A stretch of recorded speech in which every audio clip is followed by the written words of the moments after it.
sanctuary found in the dark.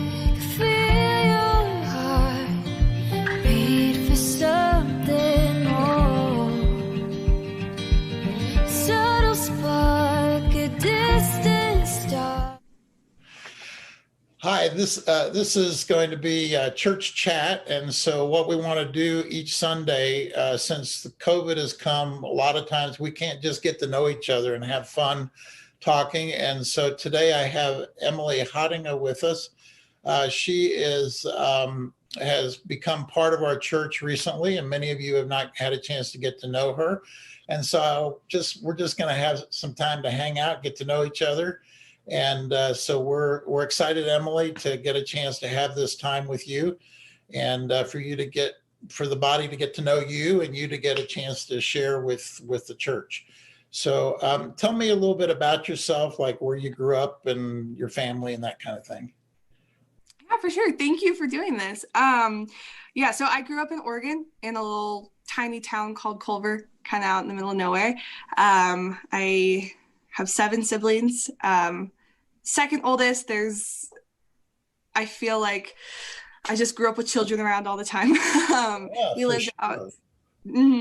lived out on like a little farm. So I grew up with lots of animals around. We killed our own chickens and milked our own cow. And that was when I moved to Bozeman. That was kind of a different thing for me. The things that I didn't realize you can buy in a store, like I was like, whoa, you could buy this? Why was I growing this my whole life? This is wild. So yeah, kind of fun. And then I decided that I really wanted to go into ministry. And so I came to Bozeman to go to Bible college. Wow.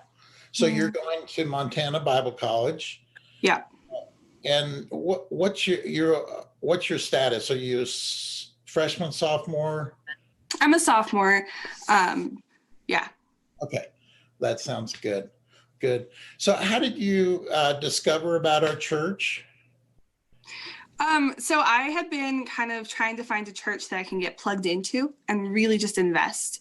Yeah. And my father grew up in this area, and he had some friends that had recommended it at one point, and he had kind of put the little thing in my ear of like, you should try it, just go see how it is. And then one of my really good friends from school was applying for the youth internship position at the church. And I didn't know this at the time, but I was talking with him about how I wanted to try this church, and I didn't want to go by myself. So I was going to ask if like he would come with me. And then he was like, oh, by the way, I'm applying for this position. You should, pray about it or whatever. And I was like, where is that? He was like, Belgrade Alliance. And I was like, no way, because I want to go there. And wow, so that's God just putting things together. Oh my. Oh, totally. That's wonderful. Yeah, it was really cool. Yeah. And so then I kind of got involved through that route. My first Sunday was super great. And then I got to go and meet some of the kiddos afterwards. So I felt really connected with everyone. And I just fell in love really, really fast. Oh, that's wonderful. So like, what's one of the things that jumps out at you about the youth group? Oh man. I love how spunky everyone is. Like, I just love it. Like, all of the kids have such unique and interesting and fun personalities. Like, they're all super goofy and super, just super relational in general. There's not a lot of like weird clickiness. They're all just kind of together, and it's so cool. Especially in youth groups, I haven't seen that before. And I love that about it. And it's just very, very spunky and just very group oriented. And it's a really unique situation, and it's really cool, just the bond that everyone has. And even when I started helping, just how accepted that the kids were to me even right away. It was like, oh, okay, come join our little family. And I was like, wow. I love it. It's really great. And it's fun, but it's also very, very real and genuine, and not just like, let's go be goofy. It's like, no, let's be friends. Let's have this deep relationship. And I love that. Oh, yeah. Oh, good. Boy, it just sounds like God's just put things together for you and made it so clear that that of what you're wanting to do right now. Very. So tell me a little bit about your spiritual story, about how you came to know Christ or whatever. Totally, yeah. So I grew up with believing parents. But they had very interesting extremes in their faith where I had really bad anxiety, and I felt like my mother was very strict and like, you have to follow all these rules, and that's kind of what saves you. And then there was my dad's side, who was less strict and was more of just like, whatever, like we go to church and God loves us. And so I was really confused as to where the gospel lied. And because of my anxiety, I really internalized a lot of my wrong perceptions of what they were putting on. And I got to this point of, well, in order for God to love me, I have to be perfect. So I'm going to be perfect. So I started doing everything I could to be the perfect daughter, the perfect student, the perfect everything. But obviously fell short. And every time I fell short, it was like, it was beyond just, oh, I feel bad, I screwed up. It was like crushing. Like I couldn't, if I got in trouble, it was like I couldn't even function for a day because I was just so sad over the fact that I screwed up. And I kept feeling like God didn't love me. And I kind of got really angry and bitter towards my parents and God in that situation. And I kind of just followed that. Living under that weight of the law is just a real tough way to live. So that's yeah, very crushing. And so at a pretty young age, I kind of started feeling that pretty heavy, and I kind of just sunk really far. I battled with depression really for a lot of years, and I struggled with self-harm through all of that. That was like my method of like, okay, you screwed up, let's go punish you. And I thought I could train myself to not be bad. Mm-hmm. And then it became my safe place. And I was like, okay, this is the one thing I can control and that I have in my life to like bring me some sort of sanity, because I can't figure out everything that's happening in my brain. Yeah. And one night I foster daughters, when we were living in Ohio, struggled with that. So it becomes a very tough thing. Yeah. And it kind of surprised me now that I look back on it, how quickly I fell into just it, because it was like a switch where it fell into this almost addiction thing, that it was like, I need this in my life, which was bad. So it was about 7 or 8 years that I kind of just fully accepted and I didn't tell anyone, but I didn't struggle against it or think it was anything that was bad. And then I just kept falling and falling. And I had thought about taking my life before, but it wasn't ever, there have been 2 times particular that I was basically in the process when something happened that kind of took me out of it. But this last time I went to do it, and I didn't want to be alone for some reason. And so I texted one of my friends and I was like, hey, FYI, this is happening. And I need you to know that once I'm gone, it's not because I don't like you. Like, I need someone to like understand where I'm at right now. And she immediately called my mother, of course. And I ended up not doing it that night. But the next morning when I woke up, my parents were there and they were like, this happened? And I was like, oh, yeah, but like we moved on. And I tried to play it off as something not serious. But I went to counseling and I got all my freedoms taken away, and it just became like this really heavy, serious situation. And after my first counseling session, one of the counselor I saw had told me I was letting down Jesus because of how I was feeling, which was even more of a just crushing thing for me. And I was laying in bed, and I didn't have anything. Like, there was nothing I had to hold on to. And I mean, even like my self-harm, like it was gone. I didn't have any freedoms. I couldn't just go hide and do that. And I was just like, God, I don't understand. I don't know what's happening. What year was this, and how old were you? I was 15. Okay. Mm-hmm. Yeah. And it was the first time I had truly like surrendered myself to Christ. Like, I didn't have anything left, and I was just like, I don't know what to do, and I need you to fix this because I can't. And that was when I started like reading the gospel for what it truly was and realizing that Jesus was perfect. And because of his sacrifice, I didn't have to be perfect, and that I was still loved because he took that punishment for me. And I was so overwhelmed with what that was. And that was when I gave my life to him, because I knew I needed him. And just the thought that someone would be willing, because I knew how messed up I was. So the thought that someone would be willing to look at that and say, not only am I going to forgive you for all of this, I'm also going to love you, and I'm going to help you.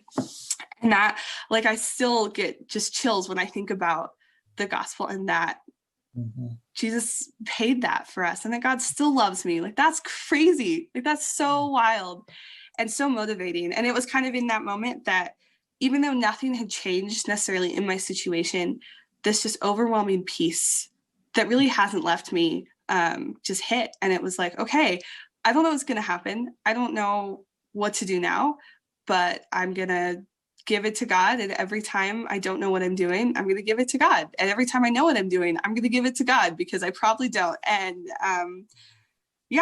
after that, orientation to life is so wonderful. If I know that it's God who is at work in me, both to will and do of his good pleasure, that it's his responsibility, and I can kind of just take it all and put it on him. Oh, what a freedom that brings, and what a rest. Seriously, yeah, that rest of just biblical rest of abiding in him, of like just letting him have it. That the fact that he's willing to take it from me, I'm so grateful for, because it is such a weight. And yeah, just that freedom of resting in him is beyond comprehension sometimes. Yeah. I love that word, rest. You know, I want to understand it better, because to know that I can really just rest in God and not carry weights and burdens and everything is such a freeing concept. So, wonderful. It's crazy. Yeah, I was reading in Hebrews, and I don't remember where in Hebrews it is, but there's a part that talks about striving for rest. Yes. And it's like looking for that idea. And as someone who grew up just constantly striving, it's like, oh, now I'm looking to Christ so I can find rest and I can just be done. Like, that's so exciting to me. Yeah. I mean, one of the things for me is that sometimes you think in a grace orientation that you would end up sinning more, but I think in a sense you end up sinning less, because it's a response to love. To God's love for me, and so I want to obey him, and that makes life so much more enjoyable, and the Christian life something positive and fun. So. Yeah, it really is. Yeah, like because that grips my heart, and the motivation of the why I do things comes out of a place of love for Christ, and not striving to make my brain shut off for a second. And it's refreshing, and just like, the more I think about how much he loves me, the more I want to serve him. Yeah. That is wonderful. So what kind of, or what drew you to Montana Bible College? What was your step? Or maybe you have more to share your story before that. No, that was pretty much it. But it kind of plays into that question, actually, because after I got saved, I decided I didn't want to go to that counselor that told me I was letting down Jesus. So I looked into biblical counseling, and I went to biblical counseling for a little bit, which was huge just in my discipleship and learning how to read my Bible, really. And so I really wanted to go into that and learn more about it. And my church offered the training and stuff that you needed to get your certification to be a biblical counselor. And I took those classes. And after that, I was like, this is amazing. And this is what I want to do. And so I was looking into Bible colleges that offered biblical counseling as a degree. And Montana Bible College was one of them. One of the only ones I found, actually, that offered it not online. And so that was my main reason, was for that degree. And then I had family here and a lot of connections here anyways, so it just kind of like all fell into place. One of those, like, it was a really fast Google search, and I found it, and I was like, this is crazy. And then things just lined up, and I was like, okay, God, I see you. Let's go. Wow. That's yeah. So I assume you have roommates and that kind of thing. Yeah. Yeah, So I have are you in like an apartment or townhouse or what? yeah, so we're set up, our dorms are like just little apartment buildings. Okay. So we have apartments. The apartment that I'm in right now has 3 bedrooms and a kitchen. It's great. And then there's 2 of us. One of our bedrooms is empty, but there's 2 of us in each of the other 2 rooms. And then the 4 of us share the kitchen together. But it's really nice because we have, like, I'm just so grateful for the way that that is set up. Just being able to make my own food and kind of, I feel like I have my own little home, and it's not just like I'm stuck in a room with a bed type of thing. So I'm really grateful for the way they're set up. It's really nice. Good. Oh, that's great. So, yeah, I got my master's in pastoral counseling, and Oh, so I enjoy hearing, God's your heart for that, and because touching a person's life and encouraging them is there's nothing better. mhm. So, have you had like an internship kind of thing, or does that come up later? No, I will get to do that later, but I just haven't had that opportunity come up as of yet. Like, I'll take it whenever I can.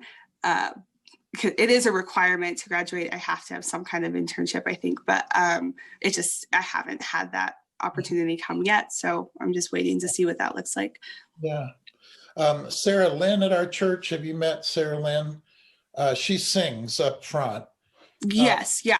she has taken counseling at Oh, cool. uh, out east. I can't remember the name right now, but anyway, you can chat with her. She'll enjoy chatting with you about that. Sweet. Yeah. Good. So I gather that you've had a pretty crazy year this year with COVID and stuff. So Mhm. might as well share that story too. Yeah. Okay. So, yeah, it was kind of crazy. I mean, when COVID first hit, it was wild. I didn't really know how to respond to it at all, and it kind of just, I expected it to just go away, and it would be one of those things I could ignore, and then it would go away, and here we are, and it's still here, and I'm just like, okay, like, I get it, but come on. So that was kind of at the beginning, because it hit during my spring semester, so it was just kind of wild. And then over the summer, I managed a coffee shop back in home, and that's what I had done before I started school, so it was fun to go back, but it was a complete different ballgame to try and figure out how to run that place with all of the new standards and all of the new guidelines that were in place. And yeah, and the community I was in was very just adamantly against a lot of what was happening. So there was a lot of tension, and it was like, how do I continue fostering our community relationship and also follow these guidelines and also just be biblical and safe with everything that I'm doing? It was an adventure for sure. Yeah. Something that I think God really used in my life ultimately, but yeah, it was really, really challenging just to figure out how to navigate that on a practical level, and then figure out, how to do it well and have that, God's hand in everything that we did as we made those decisions. Yeah, so that was an adventure, but it ultimately was kind of fun. I got one of my coworkers I've been praying for. It was a really good time to witness to her. And we spent, pretty much every day, all day together trying to figure out what we were doing. And she really got to see my faith in action type of thing. And it was a neat opportunity to witness to her. And she's brought up even cooler conversations since then. So I know that God is using that in her life as well. Something I'm super grateful for. Yeah. And then school started and things are going really well. I got involved in the church that I loved, and school was going really well, and I was enjoying it. Uh-huh. I had a whole, like, God really has been working in my heart about my ministry and where that's supposed to be and what that's supposed to look like. And at the beginning of this year, I was really praying, school year, like really praying through what that was supposed to look like and what he wanted me to do. I was like, I know I love people, I love discipleship, and I love counseling, but what does that look like? I feel like this isn't totally right. And then I was just praying through it and thinking about things that I loved in different mission fields. And I realized I love youth ministry. Like that is my favorite. And I really was getting that calling into youth ministry. Like it was something I knew I wanted to do, but I didn't really think about it practically too much. And so I went and talked to my school and I was like, okay, here's the thing. I want to understand the Bible like a pastor does, but I also want to be able to like counsel and like help people. I don't want it to just be theology.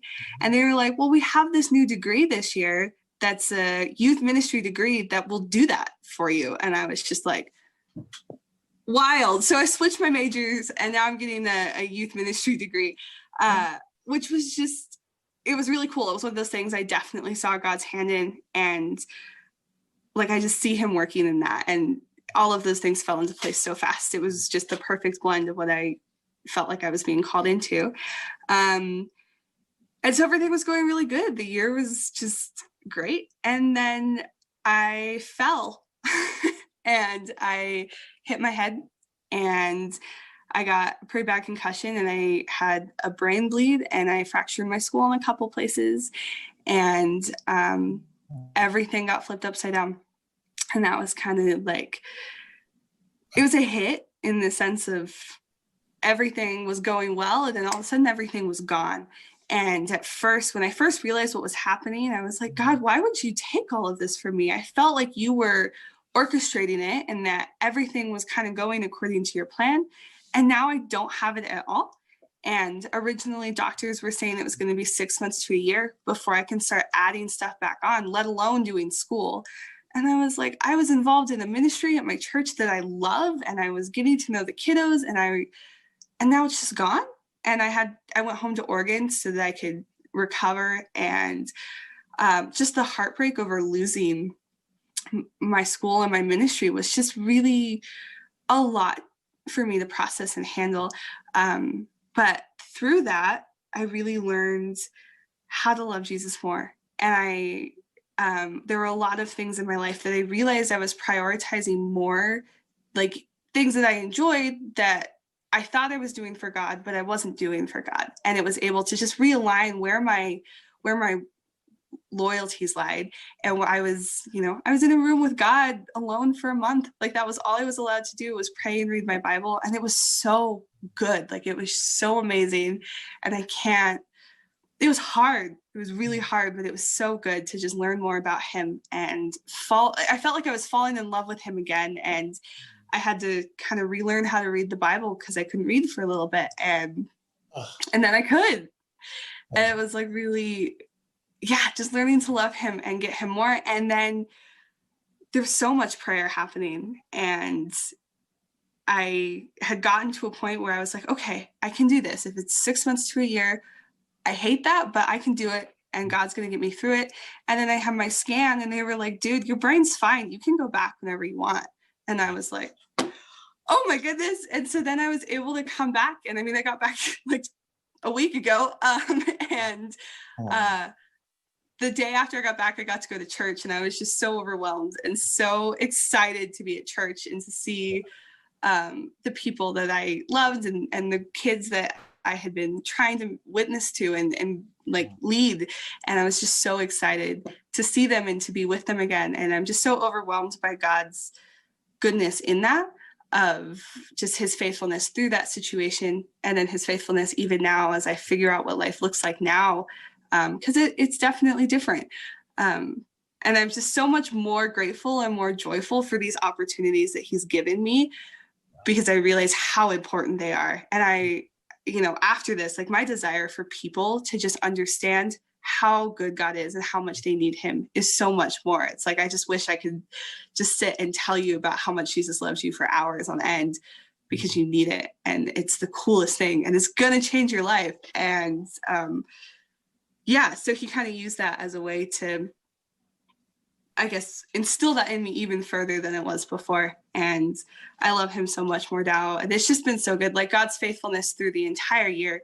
And as I look back on all the things he's done, like it blows my mind. He's so freaking cool. Like I can't believe that he is as good and faithful as he is. And it's just been really great to see him work and know that I couldn't do it, and that it's all him and that he is just so gracious and good and doing his thing. And I love it. So it's been a great year, honestly. Wild, but it's been a great year. Yeah, wild is a good description for things.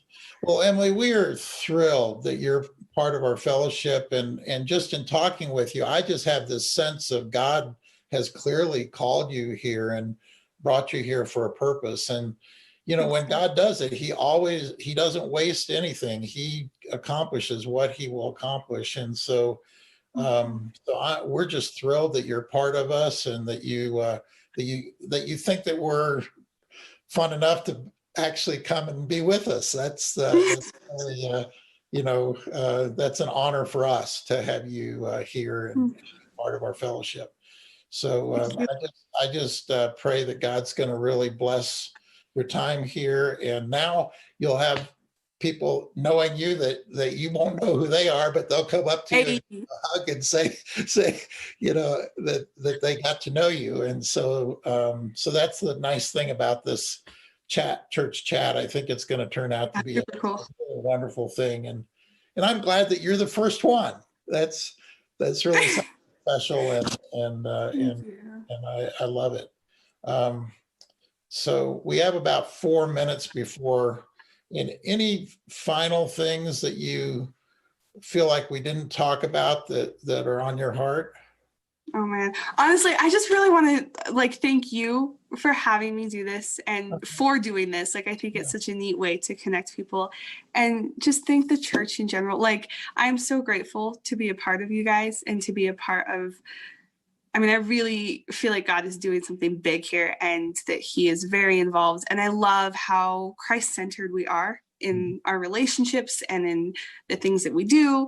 And I'm so overwhelmingly grateful just to be here and be a part of it. And for the youth group, I'm so happy to be there. And I just love watching God work in that and seeing what that looks like. It's just, I don't have words to express how grateful I am for Belgrade, amazing body for Christ. Oh, that's awesome. Yeah. Great. Well, thanks. It was nice to chat with you. Yeah, thank you for having me. You bet.